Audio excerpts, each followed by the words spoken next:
A CCISD bus driver has been arrested on charges of sending inappropriate text messages to a middle school student. The police department's Internet Crimes Against Children Task Force launched an investigation into the activities of 58-year-old Marlon Frazier, who is now formally accused of soliciting a young girl to engage in sexual activity.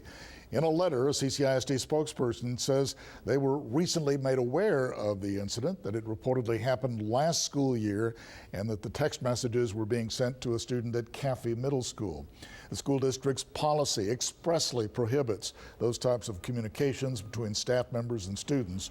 The school district says Frazier was immediately put on administrative leave with pay, but then we just received word late this afternoon that he has been fired. We're told Frazier is now in jail in connection with the charges. And the CCPD is asking anyone with additional information to contact detectives at the number on your screen there, 361-826-2996.